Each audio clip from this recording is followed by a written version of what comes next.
7 American patrols in Phuoc Tuy province had been completely compromised in the previous 93 days, a catastrophic operational failure that baffled military command.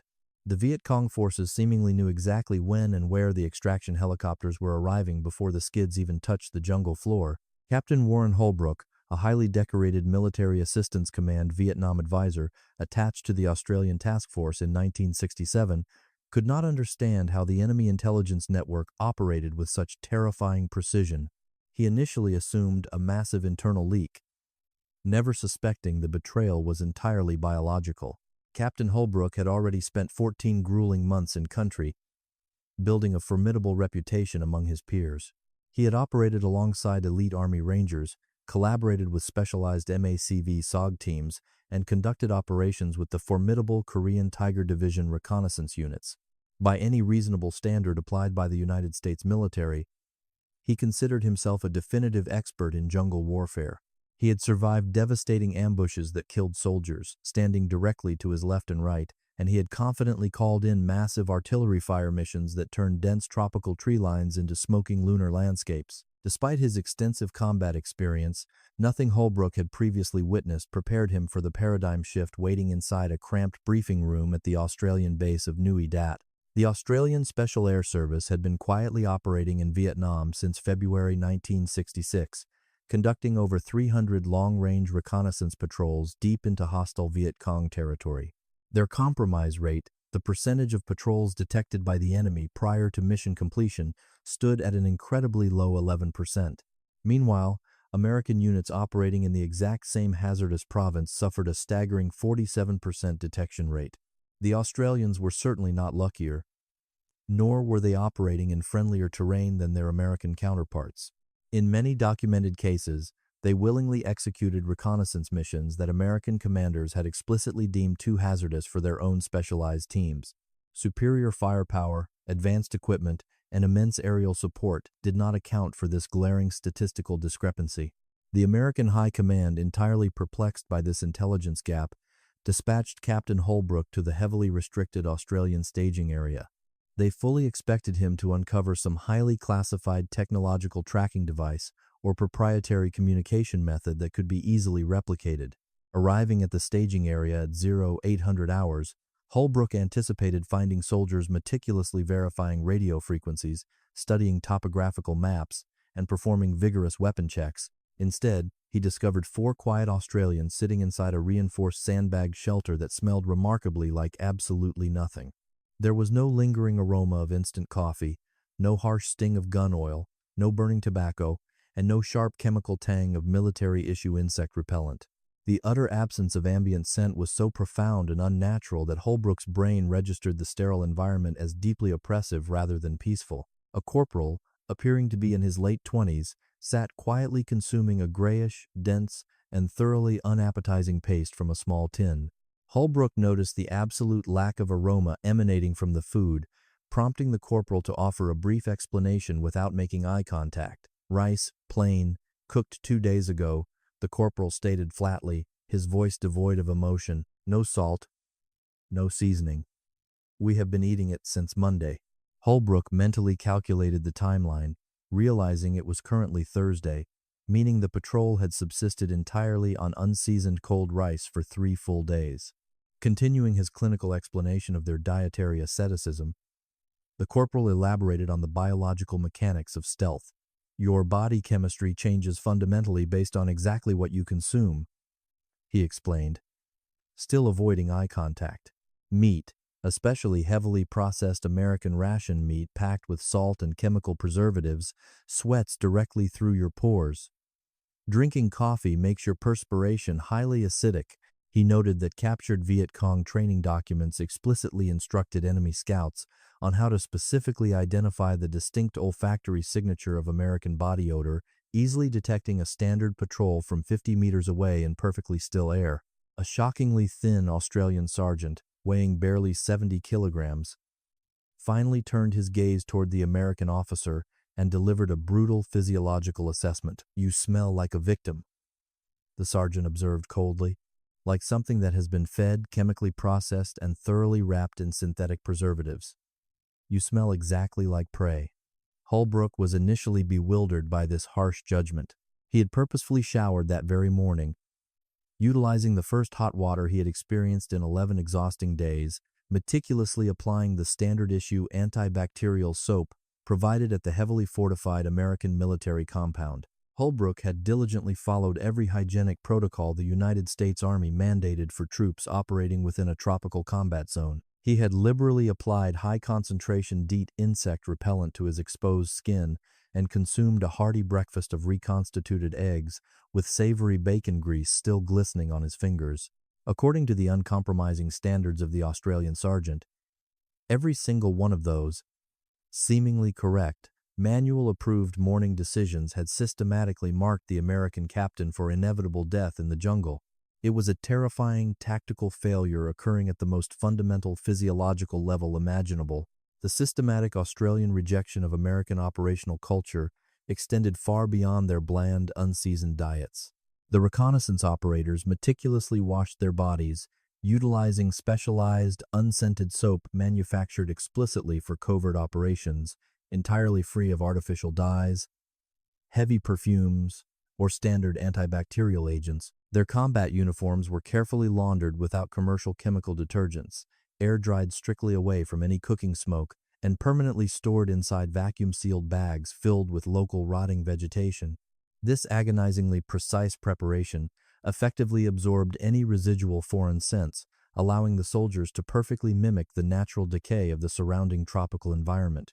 Even their standard footwear underwent a radical, nauseating transformation to ensure absolute environmental blending.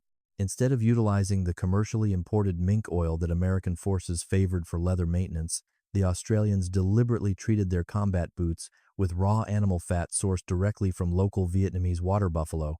Furthermore, their weapons were painstakingly cleaned, utilizing highly volatile solvents that evaporated completely into the atmosphere, leaving behind absolutely no lingering petroleum signature.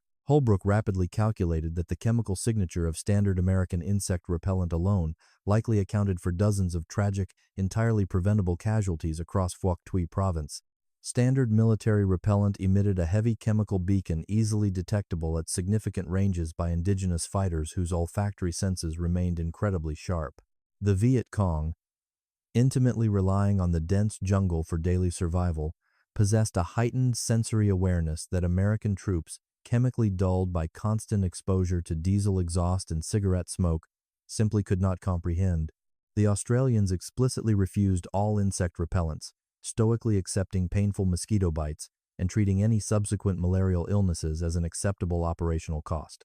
This tremendous physical sacrifice ensured they remained completely invisible to noses trained by decades of jungle existence. Holbrook furiously filled 19 pages of detailed field notes, realizing that Australian doctrine represented an entirely different philosophical approach to jungle warfare. While American military strategy heavily emphasized overwhelming firepower, rapid mobility, and supposed technological superiority upon enemy contact, the SAS assumed that initiating contact itself constituted a catastrophic mission failure.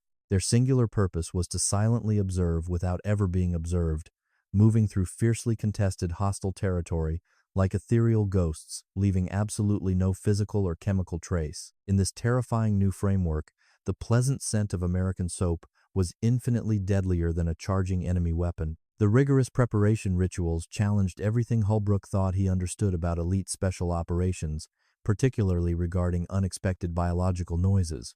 During a routine pre-mission communication check, the patrol's designated signaler demonstrated an entirely new layer of silent coordination involving human saliva. While American long-range units exclusively relied on visual hand signals, the Australians seamlessly integrated a complex acoustic system of subtle tongue clicks and controlled lip smacks.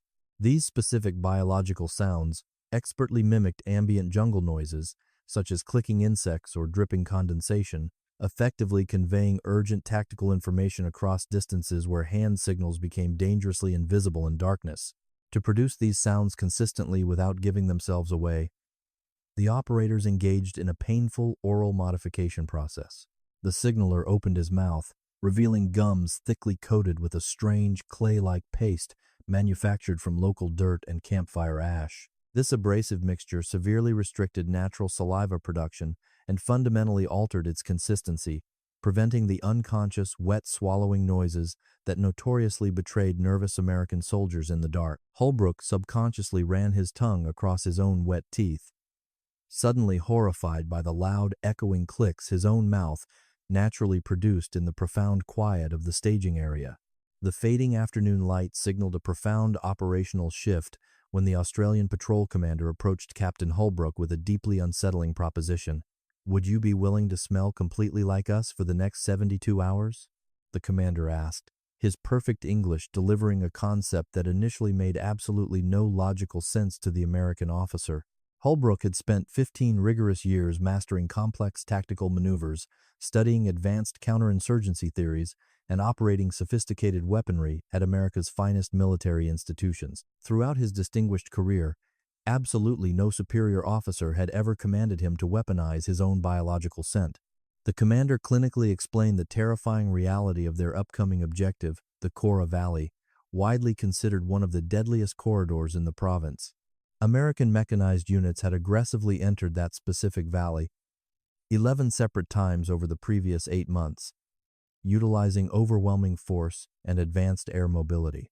Tragically, 9 of those heavily armed operations had resulted in massive enemy contact within the very first 6 hours of insertion. 2 of those disastrous engagements had ended with severe casualties requiring immediate, high-risk emergency medical evacuations under intense hostile fire, proving conventional American doctrine completely ineffective there. Recent intelligence reports suggested that local insurgent forces had successfully developed a highly sophisticated early warning system entirely based on olfaction, creating a formidable smell network. Local informants, tragically including young children, were systematically trained to specifically identify the unmistakable chemical scent signature of approaching Western military forces. The heavily perfumed antibacterial soap, the sharp chemical deodorants, the lingering residue of commercial laundry detergent, and the distinct petroleum base of standard gun lubricants combined into a deadly beacon.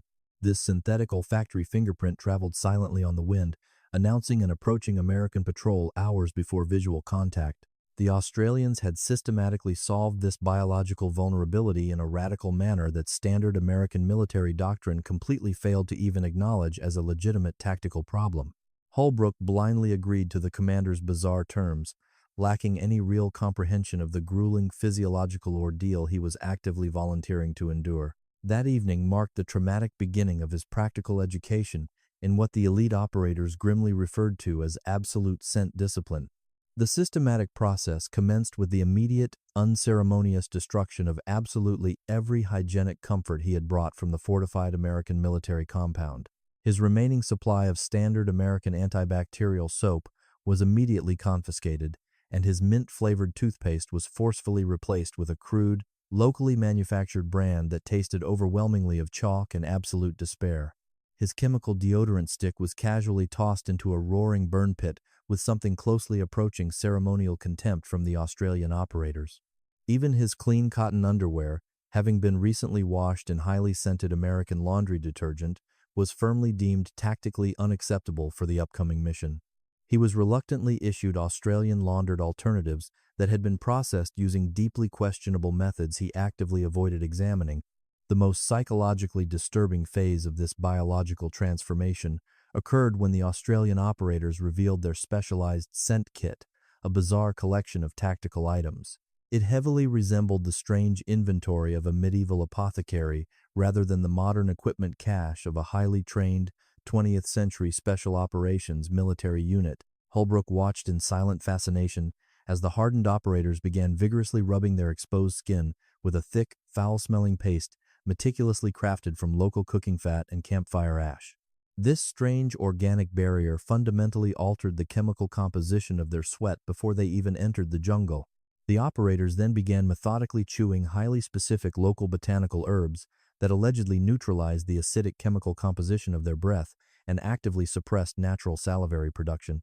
They proceeded to carefully apply fine dust sourced from highly specific geographical locations to their combat uniforms in calculated, irregular patterns mapped over months of surveillance. They specifically utilized reddish soil from goat paths, dried riverbeds, and the exact geological composition that characterized the treacherous entrance of the Cora Valley. This meticulous environmental integration effectively transformed the soldiers from foreign invaders into natural extensions of the hostile terrain. One dedicated operator spent 45 uninterrupted minutes meticulously applying a deeply offensive organic substance to his combat boots, with the focused precision of a skilled surgeon. Holbrook eventually identified the nauseating concoction as a carefully aged mixture of local goat feces, heavily blended with rotting indigenous vegetable matter, producing a smell absolutely beyond polite description. "Your synthetic American boots," the patrol commander coldly informed Holbrook while observing the horrifying procedure. "They loudly announce your foreign presence 3 kilometers downwind. The synthetic waterproofing compounds and the thick rubber soles scream that you do not belong here." The commander emphasized that a vigilant sentry hidden deep within the dense jungle canopy did not actually need to see an approaching American unit to successfully initiate a devastating ambush. The sentry could easily smell the synthetic petroleum compounds and chemical cleansers moving steadily through the humid air, while the patrol was still miles away planning their approach route. Reluctantly surrendering to their bizarre methodology, Holbrook allowed his standard-issue combat boots to be thoroughly treated with the exact same foul-smelling, feces-based organic substance. He would spend the next 3 days completely unable to escape his own stench. Despite the overwhelming nausea induced by his heavily treated equipment, Holbrook would ultimately spend those agonizing 3 days remaining completely alive and entirely undetected by hostile forces. This profound realization later forced him to reluctantly admit that enduring the horrifying stench was an incredibly reasonable tactical trade-off for continuous biological survival. The elite 5-man patrol officially departed their temporary staging camp at 02:17 hours on the incredibly dark third night of his intensive preparation. Holbrook had now survived 76 consecutive hours without utilizing a single commercial hygiene product that might easily be identified as Western. He objectively smelled like the harsh landscape itself, a complex biological mixture of dry dust, stale sweat, and something deeply organic and ancient that possessed no corresponding English vocabulary. The crucial first 4 hours of the perilous insertion involved navigating through dense, unforgiving terrain that standard American military doctrine would have confidently classified as completely impassable. The Australian operators flowed silently through the dense tropical undergrowth like water sliding effortlessly through microscopic cracks in ancient stone, exhibiting absolutely no recognizable patrol structure. There were no standard tactical intervals and no rigid formations to easily target. Instead of rigidly following a predetermined marching order, each seasoned operator seemed to navigate the treacherous environment completely independently while remaining perfectly synchronized with the overarching team. They fluidly responded to invisible environmental signals that Holbrook simply could not perceive, moving seamlessly through the oppressive darkness with terrifying predatory grace. Their incredible stealth made heavily armed American patrol tactics look like loud, uncoordinated parade ground choreography performed by absolute amateurs. At 0642, the patrol unexpectedly encountered its very first major crisis, completely shattering everything Holbrook thought he understood about military survival. The lead operator, acting as the primary scout, abruptly froze in mid-stride, failing to complete his forward movement or lower his elevated foot to the jungle floor. He remained completely suspended above the ground, his tense body locked motionlessly in an awkward, unbalanced physical position that should have been biologically impossible to successfully maintain. Instantly reacting to a silent, unseen cue behind him, the entire Australian patrol became completely stationary so quickly that Holbrook nearly collided with the operator ahead. Following his aggressive American infantry training, Holbrook desperately struggled to halt his forward momentum without making noise. For 19 agonizing, uninterrupted minutes, absolutely nothing moved within the small patrol formation, as the oppressive jungle silence heavily enveloped their painfully locked bodies. Holbrook's heavily strained muscles silently screamed in furious protest, while his twisted knee, locked at an awkward angle, sent sharp, radiating waves of intense pain straight up his trembling thigh. Hot, stinging sweat rapidly pooled in his burning eyes, but he aggressively suppressed the overwhelming urge to wipe his face, knowing that any slight movement was strictly forbidden. Somewhere directly ahead in the suffocating darkness, he began to hear terrifyingly distinct acoustic signatures. He heard heavy footsteps breaking dry branches, muffled human voices conversing quietly, and the unmistakable, terrifying metallic scrape of military weapons casually brushing against solid stone. The approaching sounds were dangerously close, definitively close enough that he logically should have been able to visually confirm the immediate source of the lethal threat. However, the pre-dawn darkness and the incredibly dense tropical terrain made visual confirmation completely impossible, leaving him entirely reliant on his raw auditory processing. The approaching voices were speaking Pashto, an anomaly that his severely stressed brain registered but failed to fully contextualize in the moment.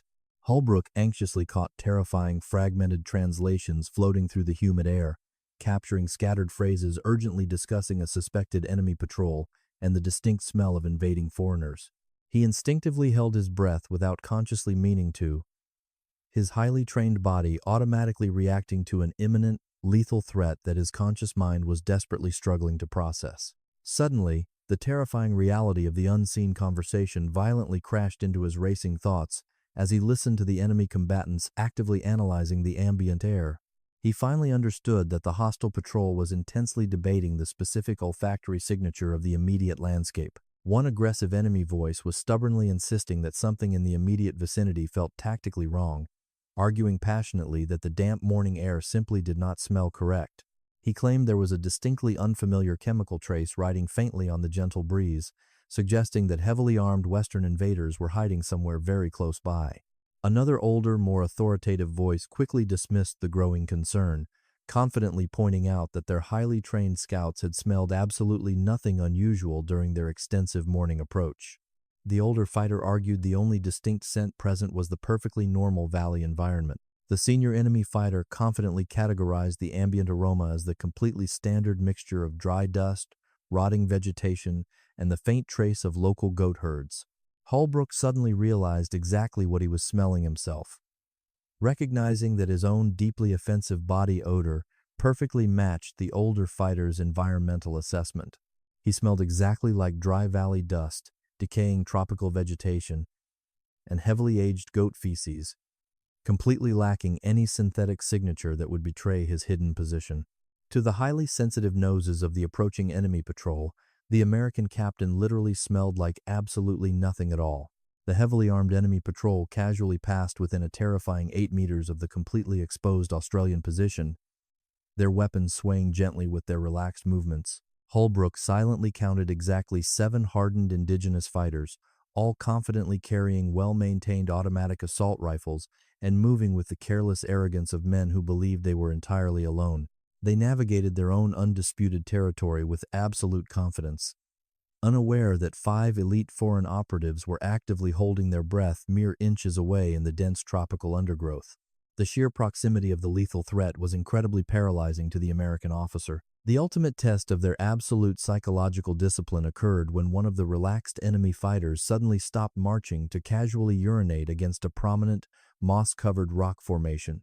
The terrifying biological action happened so incredibly close that Holbrook could clearly see the liquid stream violently arching through the thick, dim pre-dawn light, filtering through the dense canopy overhead.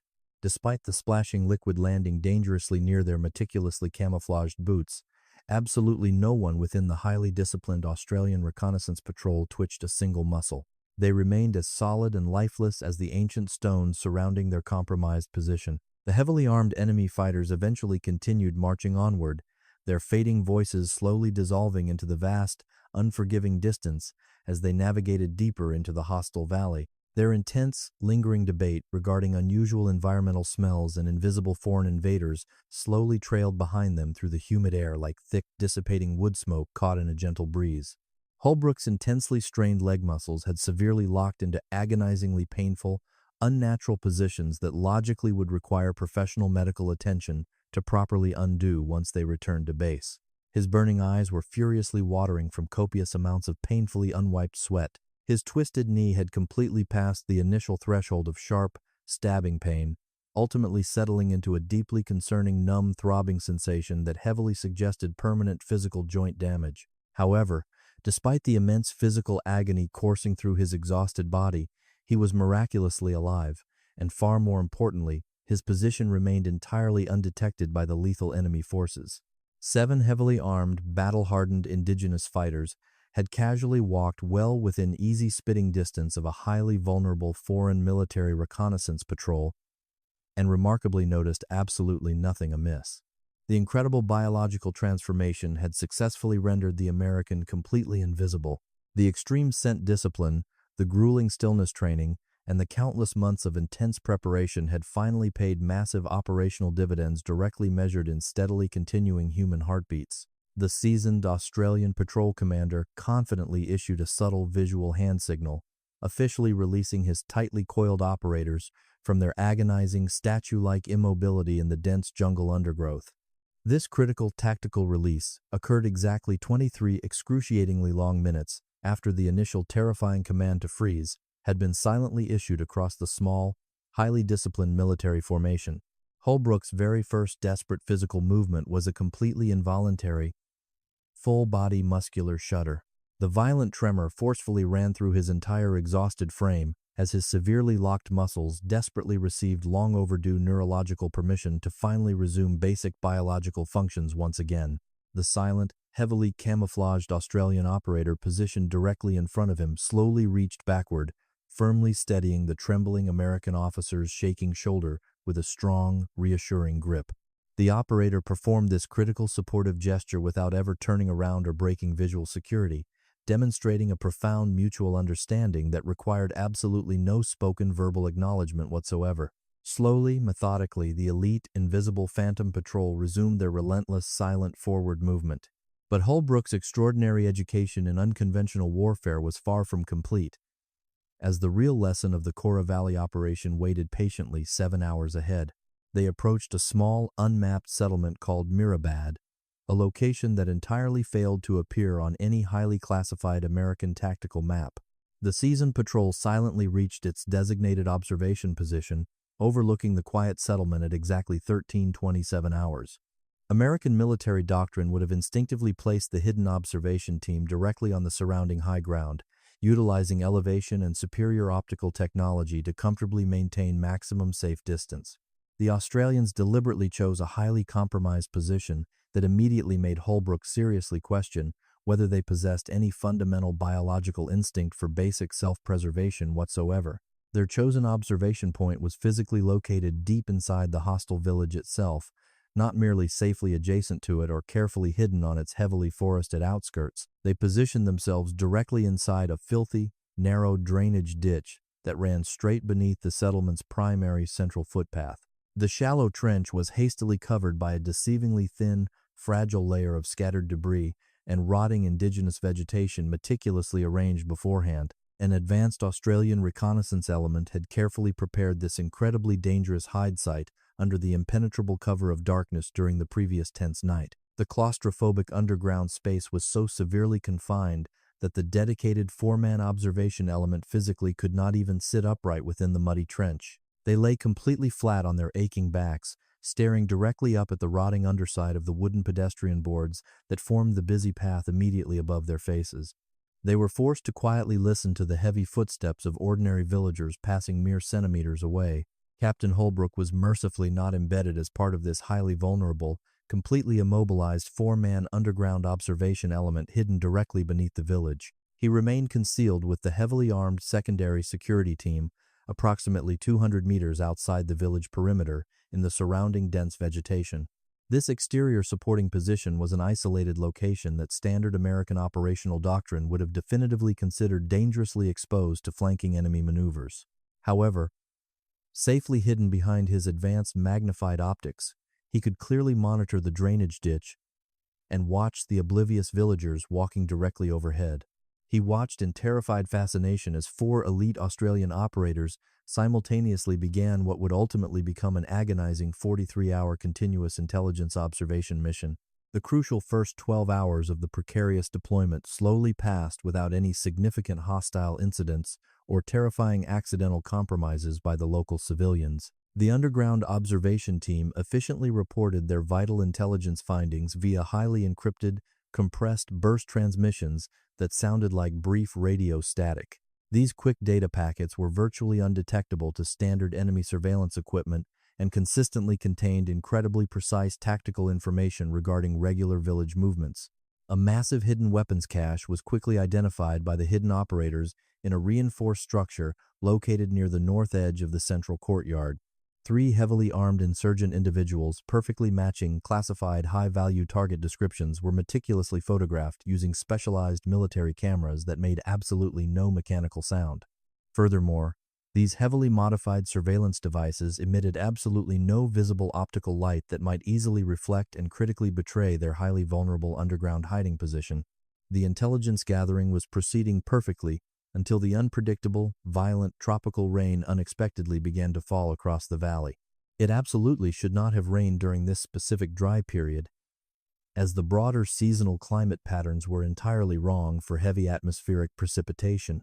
The ambient environmental conditions were completely incorrect, and the sophisticated meteorological data that American mission planners heavily relied upon had strongly indicated clear skies. However, the treacherous Cora Valley possessed its own highly volatile, independent microclimate, driven by chaotic mountain thermal dynamics that absolutely no modern satellite could accurately model. At precisely 15-17 hours on the second exhausting day, torrential rain suddenly began falling with terrifying, landscape-altering intensity. The sudden downpour rapidly transformed the surrounding dry terrain within mere minutes, creating violent, muddy torrents that aggressively cascaded down the steep surrounding hillsides. The shallow drainage ditch where the four-man observation team lay helplessly hidden immediately began to fill with cold, rapidly flowing, heavily contaminated surface water. Holbrook watched in absolute horror through his magnified thermal optics as thick, muddy water aggressively sluiced through the narrow village pathways toward the trench. The rushing water heavily poured into absolutely every natural depression, every narrow irrigation channel, and inevitably into the occupied central drainage ditch. The observation team's highly camouflaged underground position was brilliantly designed to be completely invisible to passing pedestrians, but it was absolutely not waterproof. Within 20 terrifying minutes, the rising water level inside the confined drainage ditch had rapidly climbed to a deeply critical, profoundly life-threatening depth. The helpless operators were completely trapped and partially submerged, their vulnerable faces hovering mere inches from a filthy, rising surface that relentlessly continued to climb.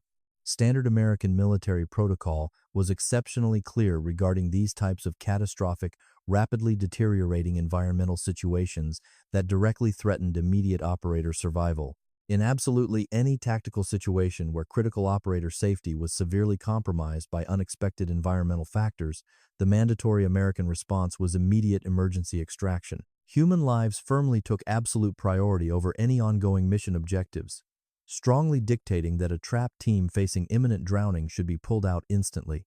Standard operational procedures demanded that all secondary tactical considerations be immediately damned to prioritize the immediate preservation of highly trained human military assets. Holbrook frantically reached for his encrypted radio handset, fully intending to immediately call in the terrifying situation and strongly recommend an emergency extraction. He desperately wanted to violently extract those trapped men out of that flooding ditch before they tragically drowned in pursuit of intelligence that could wait. Before his trembling thumb could fully depress the heavy transmission button, the veteran patrol commander's strong hand clamped aggressively over his tense wrist. "Watch," the Australian commander whispered directly into Holbrook's ear, his cold voice carrying absolutely no trace of panic or hesitation despite the unfolding tragedy. Holbrook reluctantly lowered the heavy radio handset, pressing his sweating face back against the damp rubber eye cups of his magnified surveillance optics. Holbrook watched in profound disbelief as the trapped observation team absolutely did not move even as the freezing water aggressively rose entirely around them. Their tense bodies became completely submerged in thick mud, floating vegetation, and the heavily accumulated, toxic biological filth of an ancient village's drainage system. As their exposed faces dangerously approached a rising water level that violently threatened to permanently cover their desperate mouths and noses, they remained statuesque. They refused to break their absolute physical discipline, silently accepting the terrifying prospect of slow suffocation rather than intentionally blowing their cover. One submerged operator slowly produced a thin, hollow wooden reed from his specialized tactical equipment harness with incredibly measured, agonizingly slow physical movements. He had diligently carried this seemingly useless, fragile piece of local vegetation for 9 exhausting days, alongside his heavy ammunition for exactly this terrifying contingency. The thin reed was carefully inserted into his mouth, the narrow open tip extending just barely above the murky water's violently rippling surface. It remained entirely invisible among the other scattered debris and rotting vegetation randomly floating on the muddy floodwaters violently rushing through the trench. He could miraculously breathe through this tiny, improvised organic snorkel almost indefinitely, effectively becoming a completely invisible, submerged biological entity beneath the enemy village. The other 3 trapped operators utilized an incredibly dangerous, highly psychological survival technique that Holbrook had absolutely never seen documented in any military manual. They slowly tilted their heads backward into the freezing mud, desperately finding microscopic pockets of trapped air located directly under the wooden debris covering them. They began breathing tiny, fiercely controlled sips of precious oxygen, meticulously taken from incredibly small, confined spaces accurately measured in cubic centimeters. Through the magnified optical lenses, they hauntingly looked like desperate men violently drowning in terrible slow motion, fighting a losing battle against the rising flood. Except they were absolutely not drowning. They were successfully surviving through a sheer, terrifying application of unbreakable psychological willpower and extreme biological control. The heavy tropical rain relentlessly continued pouring into the flooded valley for 4 uninterrupted, deeply agonizing hours without demonstrating any sign of stopping. The fully submerged Australian observation team incredibly remained perfectly frozen in their compromised underground position for all 4 terrifying hours of the relentless storm. At one incredibly tense moment, a prominent village elder casually walked directly over their heavily flooded position to briefly inspect the rising water levels. His worn leather sandals violently splashed in the exact same murky water that was simultaneously threatening to silently drown 4 elite Australian special operators underneath. The weathered elder suddenly stopped walking, slowly bent down, and began casually clearing thick, blocking debris from the wooden drainage channel to improve water flow. His bare, wrinkled hands were literally splashing mere centimeters from the submerged, terrified face of the nearest hidden Australian reconnaissance operator. The oblivious elder aggressively pulled a thick clump of rotting leaves away from the wooden boards, entirely failing to notice the desperate, watching human eyes below. He calmly stood back up, satisfied with the improved drainage, and casually continued walking down the muddy path without ever looking back at the ditch. Holbrook's heart hammered violently against his own ribs, entirely unable to physically process the sheer level of psychological terror the submerged men must be enduring. The elder had noticed absolutely nothing unusual, totally unaware that heavily armed foreign ghosts were actively drowning directly beneath his wet feet. When the violent tropical rain finally stopped and the dangerous water slowly began to naturally recede, the observation team had endured unimaginable physical torment. They had been partially submerged in freezing, highly contaminated village runoff for exactly 3 uninterrupted hours and 27 deeply agonizing minutes of pure psychological torture. Their specialized tactical equipment was completely soaked, and their violently trembling bodies were aggressively plunging into dangerous, medically significant stages of severe physiological hypothermia. Their aching lungs had involuntarily taken in unknown quantities of highly contaminated ditch water that would definitely require serious medical treatment upon immediate extraction. Incredibly, despite enduring this horrific ordeal, they had flawlessly maintained continuous, uninterrupted observation throughout the entire terrifying atmospheric event without ever breaking visual contact. They successfully documented the highly suspicious movements of 7 heavily armed individuals who had confidently emerged from the targeted weapons storage building during the heavy rain. These enemy combatants apparently believed the violent storm provided excellent natural cover for their illicit logistical activities, completely unaware of the submerged cameras recording them. The vital intelligence gathered during those 3 agonizing hours under the water would eventually lead to a massive strategic victory. This specific intelligence would ultimately cause the complete, devastating disruption of the entire heavily fortified Taliban logistical resupply network operating throughout the Kora Valley. Exactly 11 highly sought-after, high-value insurgent targets would be positively identified and subsequently neutralized based entirely on the observation team's flawless underwater photographic documentation. The massive weapons cache location, absolutely confirmed and meticulously photographed by the drowning men, would be completely destroyed in a massive coalition operation 6 weeks later, but Captain Holbrook did not know any of those future strategic victories as he watched the freezing men finally extract themselves. He watched them slowly crawl from their flooded position in the freezing pre-dawn hours of the third exhausting day, resembling corpses rising from muddy graves. What he absolutely knew right then was that standard American military protocol would have permanently ended the critical mission when the very first heavy raindrops fell. What he profoundly knew was that 4 highly trained men had willingly chosen to drown slowly rather than ever compromise a vital tactical observation position. They willingly traded their basic human comfort and immediate physical safety for the ultimate successful completion of their critical intelligence mission. What Holbrook undeniably knew was that absolutely everything he had been previously taught about standard military risk management and acceptable mission parameters was entirely wrong. His American military academy training regarding strict operator safety had just been violently demonstrated to be completely, fundamentally inadequate for the brutal reality of this environment. The strict doctrines written by safely distant generals sitting in heavily air-conditioned Pentagon offices simply could not account for the sheer, terrifying willpower of these silent soldiers. They were successfully fighting a completely invisible war using methods that thoroughly broke every established rule of conventional modern combat. The extraction route forced the exhausted patrol through a treacherous landscape that had been fundamentally transformed by the violent rain. Narrow dirt paths that had been previously navigable were now dangerously unstable, mudslides threatening to send them tumbling into the valley. Protective rock formations that had provided excellent visual cover during their initial approach were now entirely surrounded by deep-standing water. This unpredictable surface perfectly reflected the faint moonlight, threatening to constantly reveal their subtle physical movements to any vigilant enemy sentry. Every tactical calculation the patrol had carefully made was now totally obsolete. That specific moment was exactly when Holbrook's terrifying real education in uncompromising Australian operational methodology finally reached its bloody climax. The completely silent patrol unexpectedly encountered the deadly enemy ambush at precisely 04:57 hours on a muddy hillside. It was a supposedly secure location that American military intelligence had explicitly cleared of any known hostile forces hours earlier. The patrol was heavily focused on simply surviving the intensely difficult terrain rather than actively anticipating imminent hostile contact.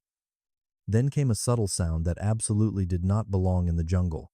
The terrifying first indication of impending death was an incredibly faint metallic click, echoing softly through the dense tropical canopy.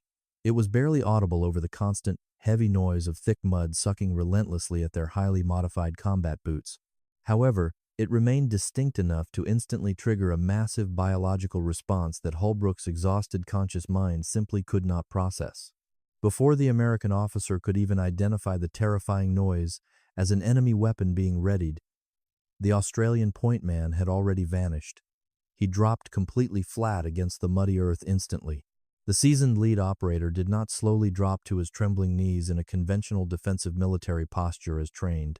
His violent descent was instantaneous and perfectly fluid, looking exactly as if planetary gravity had simply multiplied its crushing force. This incredibly rapid evasive motion smoothly propagated backward through the entire patrol formation like a completely invisible, highly synchronized kinetic wave. Each individual Australian operator seamlessly disappeared directly into the dark surrounding vegetation before Holbrook's panicked brain could fully register the threat. The dense, wet jungle swallowed the entire Allied patrol whole. What violently unfolded in the suffocating darkness directly after that initial metallic click miraculously lasted for exactly 11 chaotic seconds. Holbrook would later struggle to meticulously reconstruct the terrifying tactical sequence strictly from his own deeply fragmented, adrenaline-soaked memories. He heavily relied on the physical evidence left scattered across the muddy kill zone and careful post-mission questioning of the operators. Those 11 seconds consisted of beautifully controlled, utterly devastating kinetic violence that efficiently eliminated a 3-man enemy reconnaissance element. The lethal engagement occurred at incredibly close ranges, measuring between 7 and 19 meters. During those 11 seconds, there were absolutely no loud warning shots fired and absolutely no panicked calls for suppressive fire. There were no desperate radio transmissions pleading for immediate heavy artillery support or fast-moving aerial gunships to save their lives. It was simply the coldly precise, overwhelmingly accurate application of lethal force by heavily armed men expecting this exact moment. They had been patiently waiting for this violent physical confrontation since the very minute they silently departed their initial insertion point. The sheer efficiency of the brief slaughter was completely breathtaking. However, the profound, heavy silence immediately following the brief firefight was significantly more psychologically disturbing than the deafening gunfire itself. The seasoned Australian operators silently conducted their mandatory post-contact security procedures with the exact same methodical, terrifyingly clinical calmness. They displayed absolutely no excited verbal chatter and possessed none of the typical adrenaline-fueled recounting of the violent tactical encounter. They quietly moved through the bloody kill zone, rapidly gathered valuable enemy intelligence materials, photographed the mangled bodies, and immediately prepared to extract. All of this was accomplished within 4 minutes. Holbrook suddenly found himself standing completely frozen in the muddy center of this deeply terrifying, highly practiced operational efficiency. His heavy combat rifle remained rigidly raised toward a perceived tactical threat that definitively no longer existed in the jungle. His racing heart rate was aggressively pounding somewhere well above 160 chaotic beats per agonizing minute. Meanwhile, he was watching cold men whose steady biological pulses had probably never even exceeded 90 beats per minute during the slaughter. "Contact report goes out in 6 minutes, the patrol commander whispered. "We need to be exactly 400 meters from this specific location by then," the commander stated without any emotion. The disciplined patrol seamlessly vanished back into the unforgiving jungle, successfully making their designated extraction window with 40 seconds to spare. The mandatory intelligence debriefing back at the fortified Nui Dat military base lasted for 3 intensely grueling, uninterrupted hours. Holbrook sat quietly in a dark corner of the restricted operations room, diligently taking detailed field notes that grew increasingly sparse. The patrol commander methodically walked through the mission in clinical detail. The Australian commander efficiently justified absolutely every minor tactical deviation from their original operational plan with cold, undeniable mathematical logic. He successfully accounted for every single lethal round fired during the brief ambush without displaying any recognizable human emotional response. What profoundly struck the American captain was not the incredible tactical professionalism of the detailed debriefing, but the operators' blank faces. He had personally seen countless American combat soldiers immediately following highly successful, violent enemy contacts throughout his prolonged Vietnam deployment. The powerful nervous energy radiating from those surviving men was usually unmistakable. American troops typically displayed overwhelming relief, loud triumph, and the distinct psychological high associated with surviving extreme violence and emerging victorious. These deeply hardened Australian men miraculously showed absolutely none of those standard, biologically expected human emotional responses to mortal combat. They simply answered the intelligence officer's complex tactical questions with the completely flat, monotone affect of bored corporate accountants reviewing numbers. One exhausted operator was literally already asleep in his folding chair long before the lengthy intelligence debriefing officially concluded. "Successful patrol," Holbrook slowly wrote in his official field notes. Holbrook stared blankly at his own written words, summarizing the 3 enemy casualties before deliberately adding one terrifying final sentence. "I absolutely do not understand what I just saw," he wrote, realizing he lacked the vocabulary to describe this psychological phenomenon. Years later, intelligence officer James Colthud would review thousands of similar patrol reports and accurately identify this deeply concerning pattern. In a highly classified 1973 assessment, Colthud officially defined this chilling psychological transformation as severe operational flattening. The most lethally effective operators consistently demonstrated emotional responses permanently compressed to near zero. This progressive narrowing of basic human attention to purely tactical necessities transformed these seasoned soldiers into perfectly calibrated killing instruments. Colthud's disturbing psychological assessment remained heavily classified and entirely hidden from public scrutiny for exactly 32 long, silent years. The terrifying question that absolutely no high-ranking military official ever actually wanted to ask was what happened to the men inside. To achieve this incredible level of absolute operational perfection, the human soul buried deep inside the perfect military instrument was slowly dying. They had permanently erased themselves just to silently survive the jungle. Decades after Captain Holbrook submitted his controversial Vietnam report, His dire warnings regarding the psychological cost of absolute operational perfection were entirely ignored by American military leadership. The United States forces tragically continued prioritizing overwhelming mechanical firepower and massive numerical advantage over the agonizingly slow development of perfect sensory discipline. When American Special Operations Forces eventually invaded Afghanistan in 2001, they encountered a deeply entrenched enemy who had spent decades mastering asymmetric warfare against advanced technology. They needed a new solution. The Taliban insurgents effectively neutralized American aerial supremacy through rapid dispersion, infinite patience, and an intimate, terrifying knowledge of the treacherous mountain terrain. Then, in 2005, the Australian Special Air Service Regiment quietly arrived in the unforgiving Uruzgan province, utilizing tactical methods that Holbrook would have instantly recognized. A captured senior Taliban commander perfectly summarized their terrifying effectiveness during a classified military interrogation in Kandahar. The Americans came with heavy helicopters, and we could easily hear them coming, the defeated insurgent explained.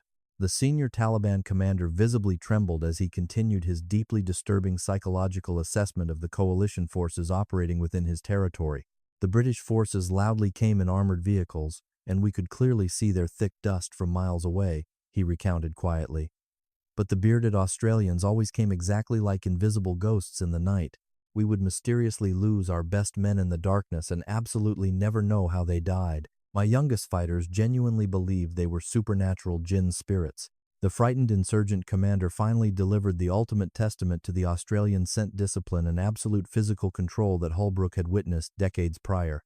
We simply could not make these foreign men afraid because we absolutely could never find them, the broken commander whispered to his interrogators.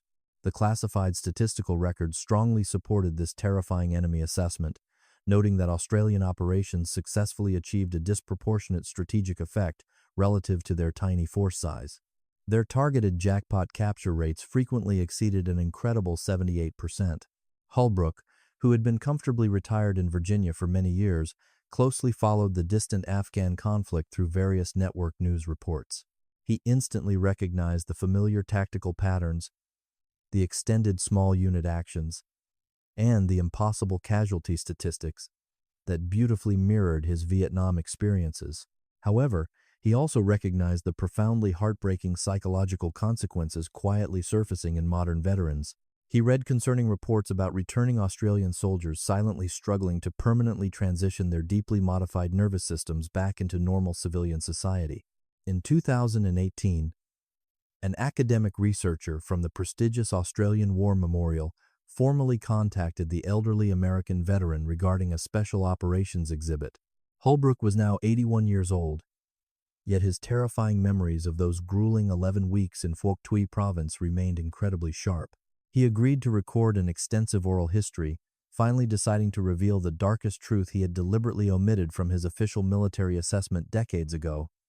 The old man leaned into the recording microphone.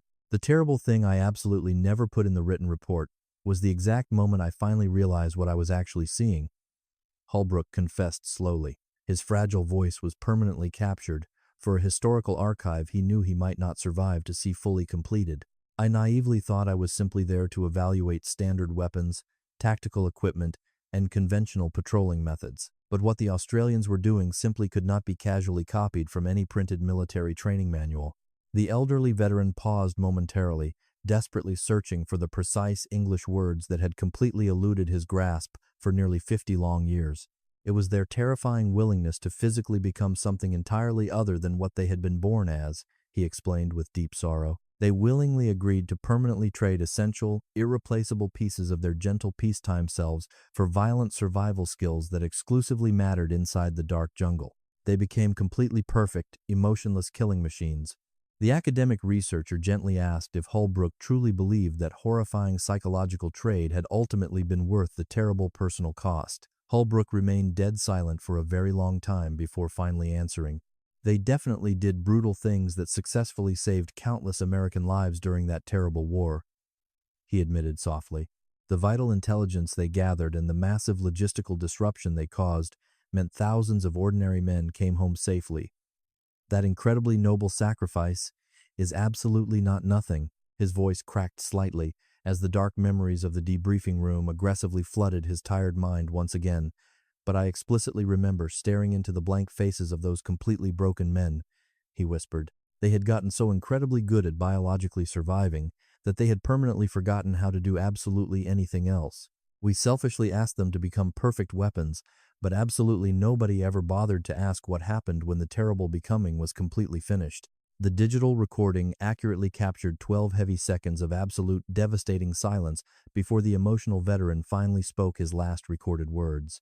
"They used to coldly tell me that I smelled entirely wrong, completely too clean, exactly like a helpless victim waiting to happen," he reflected bitterly. "It honestly took me decades to fully understand they were absolutely never talking about standard antibacterial soap. They were strictly talking about pure human innocence, the exact kind you can never regain."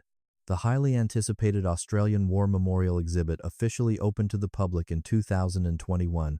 Among its countless preserved historical artifacts is a chilling, black and white photograph taken deep inside Phuoc Tuy province in 1969. It features 5 completely anonymous men standing in patrol formation, their hardened faces heavily obscured by rotting vegetation. Their lethal weapons are casually held with the absolute terrifying familiarity of ghostly men who have entirely forgotten they are armed.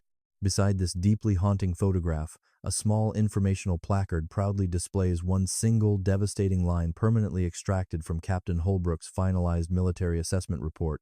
"These specific men absolutely did not fight the war the way we fundamentally understood fighting," the engraved text reads. "They physically became a permanent part of it, and the jungle could simply not find them because they had already found it first."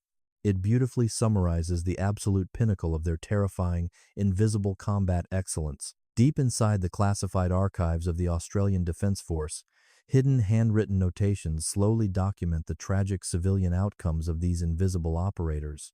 The faded ink quietly describes permanently shattered marriages, entirely disrupted civilian careers, and countless lost years quietly consumed by severe psychological struggles. However, a single preserved letter from an anonymous American officer provides absolute, undeniable justification for their terrifying sacrifice. "These men carried a terrible psychological weight that most ordinary soldiers absolutely never know exists," he wrote. The anonymous officer's letter concluded with a profound sentiment that honors their memory. "They silently carried it so that completely innocent others would absolutely never have to," he stated. Museum visitors who stand quietly before that haunting photograph today frequently report experiencing a deeply terrifying, entirely inexplicable physical sensation. They swear they can faintly smell the damp jungle, the agonizing stillness, and the distinct primal scent of broken men who successfully learned exactly how to disappear forever.